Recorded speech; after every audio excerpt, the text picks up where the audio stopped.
રવિવારનું રંજન. આ વિડીયો નિહાળી રહેલા તમામ મુરબ્બીઓ, માતાઓ, ભાઈઓ, બહેનો અને નાના નાના ભૂલકાઓ, આપ સૌને આપના મિત્ર જગદીશ ત્રિવેદીના સહર્ષ નમસ્કાર.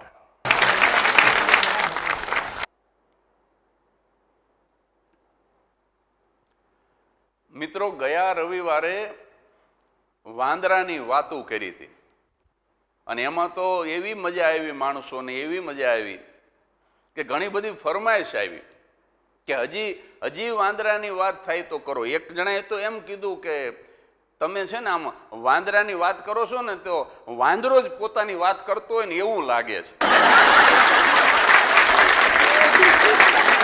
એટલે હું બહુ રાજી થયો. મને એમ હતું કે મને એકને જ વાંદરા ગમતા છે, પણ મારા ચાહકોને, મારા દર્શકોને પણ વાંદરા બહુ વાલા છે. એટલે આજે પાછી એકાદ બે વાત શરૂઆતમાં વાંદરાની જ લઈએ અને પછી આ એપિસોડને આગળ વધારીએ. મારા કલાગુરુ શાહબુદ્દીન રાઠોડ સાહેબની એક પ્રસાદી બહુ સરસ છે વાંદરા વિશેની. એકવાર એક વાંદરાને વિચાર આવ્યો. વાંદરાને વિચાર આવે ને એ તે બહુ મોટી વાત કહેવાય. વાંદરાને વિચાર આવ્યો કે આમને આમ આખું પૂરું થઈ જશે પણ મારું ક્યાંય નામ નહીં થાય. કારણ કે વાંદરા પાસે જો સંપત્તિ હોય તો ક્યાંક કંઈક દાન કરીને કંઈક તકતી બકતી ચોડાવે. વાંદરાઓમાં ચૂંટણી થાય નહીં, નહીતર ક્યાંક ચૂંટણી લડીને કંઈક હોદ્દો લઈ લે. વાંદરાઓથી ઉદ્યોગ થાય નહીં, નહીતર કંઈક નાનું એવું કારખાનું કરીને કંઈક નામ કરે. ન પદ થાય, ન પ્રતિષ્ઠા થાય, ન પૈસો થાય. આ તો વાંદરાનો અવતાર. પણ છતાં એને એમ થયું કે જે દિવસે અમારા વાંદરાઓનો ઇતિહાસ લખાય અને તે ઇતિહાસની અંદર એકાદ પાનું મારા નામે પણ થઈ જાય એવું કંઈક કરવું છે. આવો વિચાર વાંદરાને આવ્યો. પછી એને પાછું બહુ ઊંડું મનન અને ચિંતન કર્યું. કારણ કે આ તો વિચારશીલ વાંદરો, મગજવાળો વાંદરો. એક ભાઈ મને પૂછતા હતા, મને કે માણા મગજ વગર કેટલા વર્ષ જીવી શકે? મેં કીધું મને ખબર નથી તમારી ઉંમર કેટલી.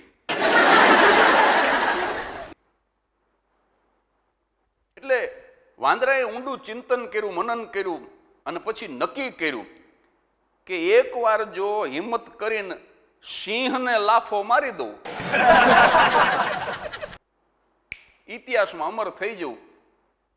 અને બુદ્ધિશાળી માણસોમાં અને મૂર્ખમાં શું તફાવત છે કે બુદ્ધિશાળી માણસ છે ને એ કોઈ પણ કાર્ય કરતા પહેલા એનો વિચાર કરે, અને મૂર્ખા છે ને એ વિચાર આવે એ ભેગો જ અમલ કરે.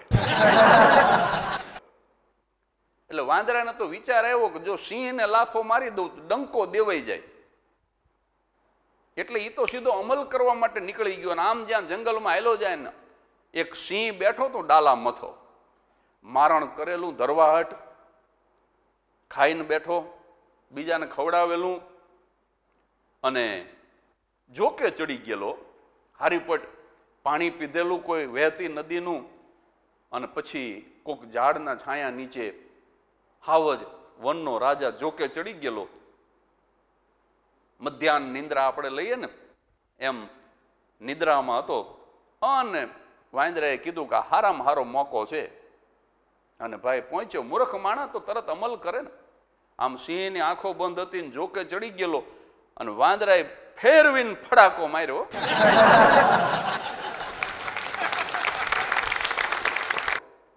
હાવજને ફડાકો માર્યો વાંદરાએ. અને આમ નીંદર ઉડી ગઈ ને આમ જ્યાં જોયો વાંદરો ભાગ્યો. વાંદરાને ભાગતો જોયો. સિંહને ખ્યાલે આવ્યો કે વાંદરો લાફો મારી ગયો. પછી સિંહ તો વિચારી શકે. એણે વિચાર એ કર્યો કે વાંદરા જો લાફા મારી જાય તો પછી જીવવું કેમ? કદાચ માણસ લાફો મારી જાય ને તો જીવીએ જઈએ, પણ વાંદરું લાફો મારી જાય વનના રાજાને, અને તો પછી મારાથી જીવાય કેમ? એટલે ભાઈ ઘે ઘે ઘે ઘે કરીને ઊભો થયો ને આમ કેહવાળી ડાબે જમણે કરીને પૂંછડાનો ઝંડો ઊંચો કર્યો અને વાંદરાની પાછળ દોડ્યો. આગળ વાંદરો ને પાછળ સિંહ. વાંદરાને એમ લાગ્યું કે આજ હવે રેશન કાર્ડમાંથી નામ નીકળી જવાનું, આજ હવે ન જીવાય. એટલે થોડેક આગળ ગયો ને પછી કે હવે મરી જ જવું, હવે આમાં દોડવામાં તો સિંહ હવે વધારે આગળ ન દોડવા દે મને. એટલે એણે કીધું કે હવે જે થવું એ થાય. એટલે પર્યટકો જે સિંહ દર્શન કરવા આવ્યા હોય ને, સિંહ જોવા આવ્યા હોય, એને કંઈક છાપું લાવેલા, એમાં પાછા થેપલા ને સૂકી ભાજી ને એ બધું ખાધું હોય ને, એ પાછા અહીંયા અહીંયા ફેંકી દે. આપણે તો સ્વચ્છતાના આગ્રહી માણસો બધા, એટલે એવું એક છાપું પડેલું. અને વાંદરાને વિચાર આવ્યો કે આ છાપું વાંચવા બેસી જવાય હવે આમાં, કારણ કે આમાં કાલ મારો જ ફોટો આવવાનો છે શ્રદ્ધાંજલિનો. એ તો વાંદરાનો પાકો ભરોહો હતો કે આમાં કાલ આપણો ફોટો આવવાનો. ઝાડ પડ્યું ને જગ્યા થઈ, એવું ટાઇટલ હશે ને વાંદરો કે મારો જ ફોટો હશે ને, આમ અગરબત્તી હળગતી હશે ને, ફૂલના હાર પહેરાવ્યા હશે ને, નીચે ગંગા સ્વરૂપ વાંદરીનું નામ હશે ને, અને એની નીચે બધા સંતાનોના મારા નામ હશે ને. એ તો ભરોહો હતો વાંદરાને. પણ કે હવે જે થવું એ થાય. એટલે આમ છાપું વાંચતો હોય ને કોઈ માણસ, એવી રીતે આમ બે હાથમાં છાપું પકડી અને વાંદરો બેસી ગયો, મોઢું ન દેખાય એમ. અને આ બાજુથી ભાઈ લાલ ચોળું ક્રોધની અંદર વનરાજ આવ્યો ને આને આમ છાપું વાંચતો જોયો. એને જ પૂછ્યું સિંહે કે અહીંથી કોઈ વાંદરાને જતો જોયો? અને આ તો ભાઈ વાંદરો, એમાં તો લાંબી ન હોય ત્યારે જે વાંદરો થયો હોય. એટલે આમ છાપું પકડેલું અને વાંદરાએ સિંહને જવાબ આપ્યો કે કયો વાંદરો હમણાં સિંહને લાફો માર્યો? ઈ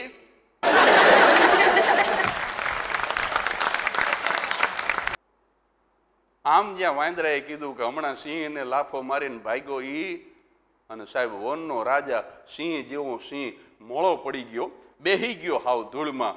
અને એટલું જ બોલ્યો કે અરે રે, એટલી વારમાં તો છાપામાં આવી ગયો. કે એક વાંદરો સિંહને લાફો મારીને જતો રહ્યો. પછી તો સિંહ કે હવે તો આપઘાત જ કરી લેવાય. પેલા એને એમ થયું કે પંખે ટીંગી જવું, પણ હવે વનમાં તો પંખાએ ક્યાંથી કાઢવા. એને એમ થયું કે ઉંદર મારવાની દવા ખાઈ લઉં, પણ હવે જંગલમાં તો મેડિકલ સ્ટોરે ન હોય. પછી એને એમ થયું કે હવે નદીની અંદર જ ઝંપલાવી દઉં. સાહેબ સિંહે આપઘાત કરી લીધો આ બીકથી કે હવે જો છાપામાં આવી ગયું હોય કે વાંદરો સિંહને લાફો મારી ગયો તો હવે કેમ જીવાય. આ છે ને મારા ગુરુ પદ્મશ્રી શાહબુદ્દીન રાઠોડ સાહેબની જૂનામાં જૂની કેસેટની અંદર મારા બાળપણમાં મેં સાંભળેલી વાત આજે મારી શૈલીથી મેં તમારી સામે રજૂ કરી. એક સિંહ છે ને, એ અમેરિકા પહોંચ્યો. બોલો, આપણો સિંહ વિઝા બીજા લઈને કાયદેસર ત્યાં અમેરિકાના ઝૂની અંદર ગોઠવાઈ ગયો પાંજરામાં. બધા જોવા આવે, ઇન્ડિયન લાયન ફોટા પાડે, વેરી ગુડ, વાહ ઇન્ડિયન લાયન. હા, બધા જાય અમેરિકન. પણ પહેલા દિવસે જ્યાં જમવાનો વારો આવ્યો તો 1 ડઝન કેળા આવ્યા. બોલો, આમ સિંહે કેળા જોયા, એને એમ થયું કે કદાચ 11 હશે. અને 11 હોય તો આપણે ઉપવાસ કરી લેવામાં શું વાંધો? હવે આપણને આવું બધું ફાવે નહીં, કેળા ફેળા, આ કંઈ આપણો ખોરાક નથી. પણ હવે પરદેશમાં આવ્યા છીએ, થોડુંક આ લોકોને અનુરૂપ થઈને જીવવું, આપણે ફરિયાદ આવે એવું ન કરાય. એટલે 11 સમજી અને સિંહે 1 ડઝન કેળા ખાઈ લીધા. પણ કે કાલ જમાવટ થઈ જાય છે, આપણો પોતાનો ખોરાક આવશે ને તગારું ભરીને, આજે ઉપવાસ કરી લે. બીજા દિવસે જમવાનો સમય થયો અને ભાઈ 1 ડઝન કેળા આવ્યા. પછી સિંહથી ન રહેવાનું. પછી જે ઓલો મૂકવા આવતો તો ખોરાક, એને કીધું સિંહે, એ કે આ કેળા ખાવા હાટું થઈને અહીંયા અમેરિકા ધક્કો ખાધો છે? મને મને અહીંયા ગીરના જંગલમાં આમ છૂટો ફરતો હતો ને મને મોજ આવે એવી ભેંસને મારી નાખતો, મને મોજ આવે એવા પાડાને મારી નાખતો, હૈણકાને મારી નાખતો અને છૂટો ફરતો હતો. આ પાંજરાની અંદર બંધ થઈ ગયો એનોય મને વાંધો નથી. આ બધા ટૂંકી ચડીવાળા ફોટા પાડે આખો દી એનોય મને વાંધો નથી. પણ ખોરાક આ મારો ખોરાક છે. કાલે તો 11 સમજીને મેં કેળા ખાઈ લીધા, પણ આજે કેળા. ત્યારે ઓલાએ કીધું કે ભાઈ કાલ 11 નહોતી તો પછી કે રોજ કેળા કેમ આપો છો? ત્યારે એ માણસે કીધું કે તમે અહીંયા અમેરિકા આવ્યા છો પણ તમે સિંહના નહીં વાંદરાના વિઝા ઉપર આવ્યા છો.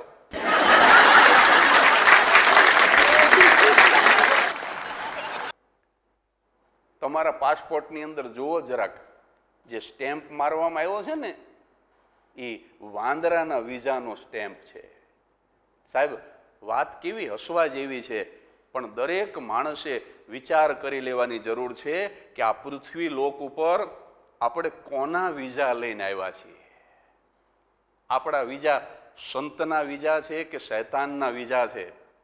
આપણા વિઝા સજ્જનના વિઝા છે કે દુર્જનના વિઝા છે?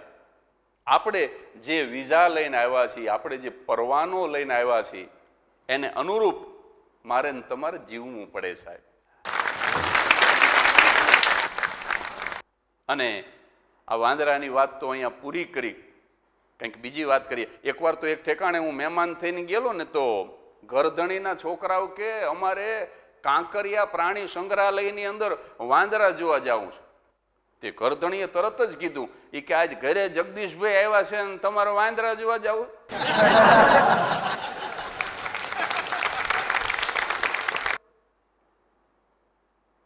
પછી તો મેં વિવેક કર્યો. મેં કીધું ભાઈ હું અહીંયા આવ્યો છું ને તમે શું કામ અહીંયા સુધી ધક્કો ખાવ છો? એટલે ઘણી વખત માણસોને વિવેક કરતાય ન આવડે. પણ એક સરસ મજાનો પ્રસંગ મારે ભણવામાં આવતો. મારી ઉંમરના જે છે ને 54-55 વર્ષના એ ભણ્યા હશે. આ વાર્તા, આ પાઠ અમારે ભણવામાં આવતો. એ મારે અંતમાં તમને કહેવો છે. એક 5 વર્ષનો બ્રાહ્મણનો છોકરો એ જંગલની અંદર લાકડા કાપવા માટે થઈને કુહાડી લઈને જાય છે અને અચાનક એની કુહાડી કૂવામાં પડી જાય છે. 5-7 વર્ષનો બ્રાહ્મણનો છોકરો, કુહાડી કૂવામાં પડી એટલે એને વિચાર આવ્યો કે મારા મા બાપ મને ઠપકો આપશે, એટલે બેઠો બેઠો રોવા માંડ્યો. પણ આ તો બાળક હતું. ભગવાનને દયા આવી અને ભગવાન પ્રસન્ન થયા અને બાળકને કીધું કે તું રડતો નહીં, હું અત્યારે જ ડૂબકી મારું છું અને તારી કુહાડી લઈ આવું છું. ભગવાને એ કૂવાના પાણીની અંદર ડૂબકી મારી અને સોનાની કુહાડી લઈને આવ્યા. પેલા છોકરાને કીધું કે આ કુહાડી તારી છે? છોકરો કે ના ભગવાન, આ કુહાડી મારી નથી. એટલે ભગવાને બીજી ડૂબકી મારી અને ચાંદીની કુહાડી લઈને આવ્યા. છોકરાને કીધું કે આ તારી છે? પેલો છોકરો કે ના ભગવાન, આ ચાંદીની કુહાડી મારી નથી. એટલે ભગવાને ત્રીજી ડૂબકી મારી અને એ છોકરાની જે અસલ કુહાડી હતી લોઢાની, એ કુહાડી લઈને આવ્યા અને બતાવીને કીધું કે આ કુહાડી તારી છે? એ 5-7 વર્ષનો છોકરો હાથ જોડીને બોલ્યો કે હા ભગવાન, આ મારી કુહાડી છે. એટલે ભગવાને કીધું કે આ તારી કુહાડી તો તને આપું છું, પણ તારી ઈમાનદારી ઉપર ખુશ થઈને, તું સોનામાં ન મોયો, ચાંદીમાં ન મોયો, તારી ઈમાનદારી ઉપર ખુશ થઈ સોનાની અને ચાંદીની 2 કુહાડી તને ઇનામમાં આપું છું. આવો પાઠ મારી ઉંમરના જે હશે એ ભણ્યા હશે, ભણવામાં આવતો. કેવા સરસ પાઠ આવતા. આ પ્રસંગ કાલ્પનિક છે. ભગવાન કાંઈ ડૂબકી ન મારે અને ભગવાનને તો એની કુહાડી આપવી હોય તો એની જ લઈને આવે. પણ આમાંથી એક બોધ મને તમને મળતો હતો બાળપણમાં કે સાચું બોલવું, ઈમાનદાર રહેવું, જે આપણું નથી એની ઈચ્છા ન કરવી, અને એક એવો અર્થ પણ નીકળતો કે સત્યને વફાદાર રહીશું, ઈમાનદાર રહીશું તો આપણને ફાયદો પણ થશે. સોનાની અને ચાંદીની 2 ઇનામમાં મળે, લોઢાની તો મળે જ આપણને. આવો સરસ પાઠ હતો. હવે આને થોડોક જગદીશ ત્રિવેદીએ હાસ્યના રંગે રંગ્યો છે. આ વાર્તાને થોડીક આગળ વધારી છે, એમાં તમને બહુ મજા આવશે. આ બ્રાહ્મણનો છોકરો મોટો થયો, 27-28 વર્ષનો થયો પછી એને શું કુબુદ્ધિ સૂજી લગ્ન કર્યું. બોલો હવે આ કઈ કરવા જેવો ધંધો છે? એક ભાઈ મને સવાલ કર્યો તો મને કે પતિ ક્યાં હોતા હૈ? हिंदी में सवाल करो, मैं हिंदी में जवाब आप्यो. मैं कहूँ तुम पति वो होता है जो सदा टेंशन में होता है. पति वो होता है जो सदा टेंशन में होता है. पत्नी मैना है वो तोता है. मैना के ऊपर सारी खुशियां खोता है और मैना जाए मई के तब चैन से सोता है. पति वो होता है. એટલે આ લગ્ન કંઈ કરવા જેવો ધંધો નહીં, પણ આને કુબુદ્ધિ હુજી, એના નસીબ નબળા. લગ્ન કર્યું, ગોરાણી આવ્યા. ગોરાણી એટલે બ્રાહ્મણની પત્ની. હવે એક દિવસ આ બ્રાહ્મણ એની પત્નીને લઈને ક્યાંક જતો હતો ને એની ઘરવાળી કૂવામાં પડી ગઈ. બોલ, પાણી બાણી કંઈક પીવા ગઈ છે ને કુહાડીની જેમ જ ગઈ. આમ તો પત્નીમાં કુહાડીમાં બહુ ફેર નહીં, ગઈ તળીએ. હવે આ બ્રાહ્મણ, આ બીજું કોઈ જો વરણ હોય ને તો ઈ ધૂમકો મારે. હવે આને તરતા નહોતું આવડતું એટલે રોવા માંડ્યો. તરતા આવડતું હોય તો મારે ધૂમકો. પાછા ભગવાન પ્રસન્ન થયા. જો આ વિનોદ માટે બનાવેલો પ્રસંગ છે, પણ તમને મજા આવશે. પાછા ભગવાન પ્રસન્ન થયા. બ્રાહ્મણને કીધું કે રડતો નહીં, હું તારી પત્નીને લઈ આવું છું. ભગવાને ડૂબકી મારી, માધુરીબેન દીક્ષિતને લઈને આવ્યા. આપણે બેન કહેવામાં શું વાંધો છે? કારણ કે આપણે ક્યાં હવે માગા આવવાના હતા. માધુરીને તો લઈ ગયો નેને, તું નેને ને કાંઈક કેને. માધુરીબેન દીક્ષિતને લઈને આવ્યા ને બ્રાહ્મણને કીધું કે આ તારી પત્ની છે? પેલો બ્રાહ્મણ કે હા ભગવાન, આ જ મારી પત્ની છે. ભગવાનને પરસેવો વળી ગયો. ભગવાન કે તું જરાક તો વિચાર કરી ભલામણ, આ તું ભૂદેવ છો એટલે ધક્કો ખાધો છો મેં, અને હું અખિલ બ્રહ્માંડનો અધિપતિ છું. તું ખોટું કાં બોલ? તું 5-7 વર્ષનો હતો ને તારી કુહાડી પડી ગઈ તે ને રોવા બેઠો તો એ જ બ્રાહ્મણ છો ને તું? પેલો બ્રાહ્મણ કે હા ભગવાન, હું એ જ બ્રાહ્મણ છું. તો કે હવે તો તને વિશ્વાસ થયો ને કે હું ભગવાન છું? તું સોનામાં નો મોયો, ચાંદીમાં નો મોયો, અને આ નટીમાં મોયો? બ્રાહ્મણ રોવા માંડ્યો, 2 હાથ જોડીને કે ભગવાન, મારી ઈમાનદારી ઉપર શંકા ન કરતા. તો કે તું કેમ ખોટું બોલ્યો? અને હવે બ્રાહ્મણનો જવાબ સાંભળજો. એ કે ભગવાન હું એટલા માટે ખોટું બોલ્યો, બહુ સમજી વિચારીને ખોટું બોલ્યો. કે કેમ? તો કે અત્યારે હું એમ કહું કે આ માધુરી મારી ઘરવાળી નથી, એટલે મને પાક્કી ખબર છે કે તમે બીજી વાર ડૂબકી મારો અને પ્રીતિબેન જીંટાને લઈને આવો. હું એમ કહું કે આ પ્રીતિ સાથે મારે કોઈ જાતની પ્રીતિ નથી. એ ભલે આઈપીએલમાં ઠેકડા મારતી, એ મારી ઘરવાળી નથી. એટલે ભગવાન તમે ત્રીજી ડૂબકી મારો અને ત્રીજી વખતે તમે મારી ઓરિજિનલ વાઈફ લઈને આવો, વજન કિલો 122, અને પછી હું એમ કહું કે ભગવાન આજે ત્રીજી વખતે લાવ્યા એ હાવ સાચો દાગીનો, એટલે તમે મારી ઈમાનદારી ઉપર ખુશ થઈ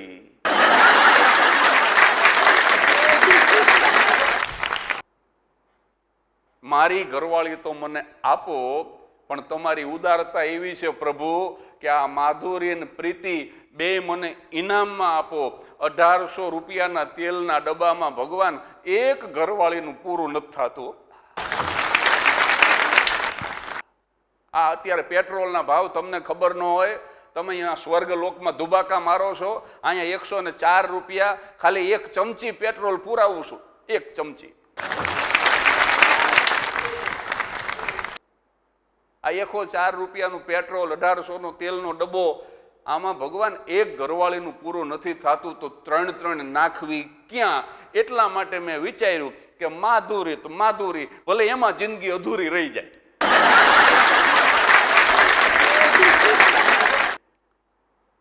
ભગવાનની એવી મોજ આવી ગઈ કે બેટા આ ત્રણેય તું રાખ અને પેટ્રોલની ટાંકી મારા ખર્ચે ફૂલ કરાવી દઉં છું, પણ તું સુખી રહે બેટા. એટલે વિનોદને ખાતર આ વાર્તાને થોડીક આગળ વધારી, માત્ર હસવા માટે. બસ આવી જ રીતે પરિવાર સાથે પ્રસન્ન રહેજો, હસતા રહેજો. આવતા રવિવારે આવી જ કોઈ બીજી વાત સાથે હાજર થઈ જઈશ, બરાબર રાત્રે 9 ના ટકોરે. Thank you very much.